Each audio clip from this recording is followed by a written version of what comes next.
अब बात करते हैं work done by a force acting obliquely. मतलब क्या समझ में नहीं आ रहा, इतने वर्क डन हो रहा है, क्या क्या हो रहा है, तो ध्यान से सुनो। कुछ भी नहीं है, वर्क डन का फॉर्मूला ध्यान रखना है, पर कॉन्सेप्ट अलग अलग लगते हैं, वो कॉन्सेप्ट को समझना जरूरी है। अभी हमने क्या पढ़ा था, ठीक है, अभी तो क्या पढ़ा हमने, इसके पुराने लेक्चर में अगर लेक्चर नहीं देखा पिछले वाला लेक्चर तो वो जरूर देख लेना, उसमें आपको एक कॉन्सेप्ट समझ में आ जाएंगे कि वर्क डन एग्जैक्टली क्या होता है, वो समझाया उसमें मैंने, ठीक है। अब देखो ये ऑब्लिकली का लफड़ा क्या है कि हमने जो वहां पे पढ़ा था वो पढ़ा था वर्क डन क्या होता है, तो एक बॉडी एक ऑब्जेक्ट को आपने डिस्प्लेस किया इनिशियल से फाइनल पोजिशन, ठीक है, तो जिधर आपने फोर्स लगाया, जिस डायरेक्शन में आपने फोर्स लगाया उसी डायरेक्शन में उसका मोशन हुआ, उसका डिस्प्लेसमेंट हुआ। ये आपको क्लियर हो रहा होगा। तो यहां पे कंडीशन क्या बनने वाली है, यहां पे कंडीशन कुछ इस तरीके से बनेगी कि ये हुआ आपका ब्लॉक, यहां पे आपने इस तरीके से फोर्स लगाया, किधर फोर्स लगाया, इस डायरेक्शन में फोर्स लगाया, यहां पे एक बच्चा है, इसको यहां से पकड़ा है, धागे से बंधी हुई है, और इस बच्चे ने यहां पे एक फोर्स लगाया, इस बच्चे ने ऐसा करके खींचा, मतलब इस तरीके से आप खींचते हो ना, मतलब यहां पे आपका टॉय है, ये टॉय है, इसको आपने इस तरीके से खींचा, ना कि ऐसे खींचा, ना कि ऐसे खींचा, ऐसे नहीं खींचा आपने, इसको ऐसे नहीं खींचा आपने, ऐसा खींचा। क्यों खींचा आपने, क्योंकि आप खड़े हो, ठीक है, तो आप ऐसे नहीं करोगे, ऐसे झुक के नीचे झुक के ऐसे करके ऐसे नहीं खींचोगे, आप खड़े खड़े इस तरीके से उसको खींचोगे, ठीक है, ये आपने करा होगा। तो इस केस में डिस्प्लेसमेंट तो हो रहा है, इस कार का, इस टॉय का, ये जो भी ऑब्जेक्ट है इसका ये डिस्प्लेस तो हो रहा है, तो डिस्प्लेस तो हो रहा है, तो क्या वर्क डन उतना ही होगा जितना पुराने केसों में होता था, क्योंकि वर्क डन का हमको फॉर्मूला क्या पता है कि फोर्स इनटू डिस्प्लेसमेंट। तो फोर्स जो लग रहा है, ए फोर्स लग रहा है, ए फोर्स लगा रहा है ये बच्चा, ठीक है, तो ये फोर्स ले लेंगे और ये जो डिस्प्लेसमेंट हो रहा है ये कर देंगे, तो क्या सर और मतलब जो रियल वैल्यू है वर्क की, जो वर्क डन हो रहा है इस ऑब्जेक्ट पे, इस टॉय पे, इस बॉडी पे, वो सही में आ जाएगा क्या, तो नहीं आएगा। वो क्यों नहीं आएगा, एक बात ध्यान रखो कि जिस डायरेक्शन में फोर्स लग रहा है उस डायरेक्शन में मोशन नहीं हो रहा है, पहली बात, ठीक है, मतलब क्या कि इस टॉय पे इस डायरेक्शन में फोर्स लग रहा है, मतलब ऊपर की ओर ऐसा फोर्स लग रहा है, पर मोशन उसका हो रहा है नीचे की ओर, ठीक है,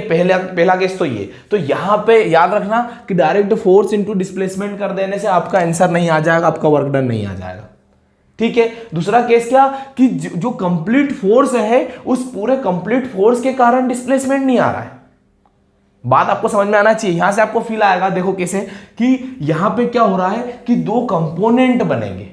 ठीक है, मतलब समझो आप बात को, क्योंकि देखो जो डिस्प्लेसमेंट हमारा वो हो रहा है, तो जो ये फोर्स होगा इसके याद रखना कि जब जब ये ऑब्लिकली आएगा ना तो ये एक थीटा एंगल बनेगा, ये ग्राउंड के साथ ही बन रहा है क्योंकि ग्राउंड से पैरेलल लाइन है, ठीक है, ये जो लाइन है ये ग्राउंड के पैरेलल है, ठीक है, तो ये ग्राउंड के पैरेलल लाइन है ये भी, तो यहाँ पे जो थीटा बन रहा है वही ग्राउंड के साथ भी बन रहा है, मतलब तो चलो ये थीटा जो बन रहा है ना, तो इसके दो कंपोनेंट बनते हैं, एक ये वाला कंपोनेंट बनता है, एक ये वाला, ये 9th में तो नहीं है पर मैंने बता दिया कि दो कंपोनेंट बनते हैं, कि ये भी बनता है और एक ये बनता है,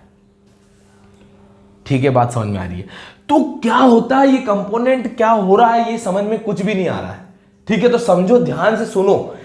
ये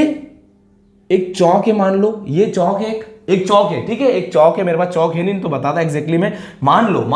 लो कि ये एक चौक है, ठीक है। अब ये कंपोनेंट इसल कैसे बन गए, तो इस चौक को तोड़ा और आधा इधर लगाया या फिर कुछ इधर लगाया कुछ इधर लगाया, मतलब ये जब आएंगे तो इसका एग्जिस्टेंस खत्म हो जाएगा।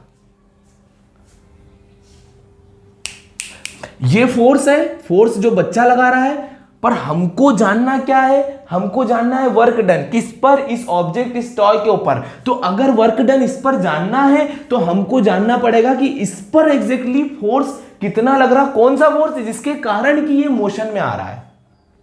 जिसके कारण कि ये डिस्प्लेस हो रहा है। क्यों, क्योंकि हमको पता है कि जिस फोर्स से वो डिस्प्लेस हो रहा है, एग्जैक्टली जिस फोर्स से वो डिस्प्लेस हो रहा है उसी से हम वर्क डन निकाल सकते हैं उस पर, अदरवाइज हमारा आंसर गलत आएगा। तो याद रखना, मैथमेटिक्स से ये निकाला गया है, इसको रट लो, ये याद रखना है हमेशा के लिए, इसके पीछे मत भगना कैसे आया, ठीक है। ये होता है, ये जैसे एफ है फोर्स, तो इसके दो कंपोनेंट बनते हैं, एक कॉस बनता है एक साइन बनता है, तो जो थीटा की ओर रहता है वो कॉस रहता है, तो एफ ऐसा लिखाता है, ठीक है, कॉस थीटा, ठीक है, ये होता है ये। अब इस डायरेक्शन में फोर्स कितना लग रहा है, F cos theta, F cos theta, ठीक है। तो इस डायरेक्शन में फोर्स कितना लगेगा, F sine theta, F sine theta, F cos theta. ये हायर स्टडीज में आपको क्लियर होगा कि किस तरीके से ये आता है, अभी मत उलझो, अभी बहुत दिक्कत हो जाएगी, ठीक है। तो एफ एक फोर्स लगा है, उसके दो कंपोनेंट बना है, तो कंपोनेंट जब भी बनाओगे तो पहली चीज दिमाग में क्लियर रखना कि जैसे ही कंपोनेंट बने तो जो ओरिजिनल ये है, ये फोर्स जो है वो खत्म, उसको दो भागों में हमने बांट दिया है, F sine theta, F cos theta. अब यहां पे क्या हो रहा है कि मोशन किस डायरेक्शन में हो रहा है, इस डायरेक्शन में हो रहा है। देखो अब यहां पे दो कंपोनेंट बने, मतलब हमको क्या करना पड़ेगा कि फोर्स, भैया पहले एक फोर्स था तो हमको एक वर्क डन निकालना था, अब यहां पे दो फोर्स हो गए तो हमको दो वर्क डन निकालना होगा, ठीक है। तो दोनों वर्क डन निकाल के देखते हैं क्या हो रहा है। तो एफ साइन थीटा ये एक फोर्स है जिसके कारण वर्क डन हो रहा है कि नहीं ये हम जानेंगे। तो वर्क डन होता है फोर्स इनटू डिस्प्लेसमेंट। तो फोर्स हमारा क्या है, एफ साइन थीटा, और डिस्प्लेसमेंट क्या है, जिस डायरेक्शन में फोर्स लग रहा है उस डायरेक्शन का डिस्प्लेसमेंट लेंगे। यहां पे ऊपर की ओर कोई डिस्प्लेसमेंट हुआ क्या, ये बॉडी को आप जब यहां से एग्जैक्टली देखो, सोचना किससे है, सोचना प्रैक्टिकल लाइफ से, ठीक है। एग्जैक्टली आप जब बचपन में से खींचते थे तो आपकी वो कार जो थी हवा में उठ के ऊपर नहीं आती थी, ठीक है, आगे ही बढ़ती थी वो, ठीक। तो बस वो हल्की वहीं के वहीं थोड़ी उठेगी बैठेगी, उठेगी बैठेगी, इस तरीके से चलता है, पर पूरी डिस्प्लेस होकर हवा में तो नहीं आएगी। तो हवा में तो नहीं आएगी मतलब ऊपर तो आई नहीं कार, तो यहाँ पे जो डिस्प्लेसमेंट हुआ वो जीरो हो रहा है। तो जो हमारा वर्क डन, जो वर्टिकली वर्क डन हुआ है वो क्या आ रहा है, जीरो। तो आइंदा ध्यान रखना है कि वर्टिकल कंपोनेंट को इसलिए नहीं लेंगे हम, ठीक है। अब हम सिर्फ हॉरिजॉन्टल कंपोनेंट की बात करेंगे। हॉरिजॉन्टल मतलब जो कि ग्राउंड सरफेस से पैरेलल होता है उसको हॉरिजॉन्टल कहा जाता है, और जो ग्राउंड सरफेस के परपेंडिकुलर रहता है उसको वर्टिकल कहा जाता है, ठीक है। तो यहां पे हम बात करेंगे सिर्फ हॉरिजॉन्टल कंपोनेंट की जो कि पैरेलल है। क्यों, क्योंकि यहां पे इस डायरेक्शन में वर्क डन होगा, और इस केस में वर्क डन नहीं होगा क्योंकि उठ के कोई भी चीज हवा में उड़ेगी नहीं, ठीक है, डायरेक्ट अपने आप नहीं उड़ेगी, ठीक है। तो यहां पे जो एफ साइन थीटा की इसलिए हम बात नहीं करेंगे, हम आपसे याद रखेंगे एफ कॉस थीटा, ठीक है। वर्क डन के केस में हमको एफ कॉस थीटा को याद रखना है। तो एग्जैक्टली सर इसका फॉर्मूला क्या हो जाएगा वर्क डन का, वर्क डन का फॉर्मूला होता है, वर्क डन का फॉर्मूला होता है F cos theta into D, या फिर एस लिख सकते हो इसको, डी को एस लिख सकते हो। तो एग्जैक्टली वर्क डन का फॉर्मूला ये होता है, याद रखना ये हमेशा के लिए, ठीक है। तो सर ये थीटा क्या होगा,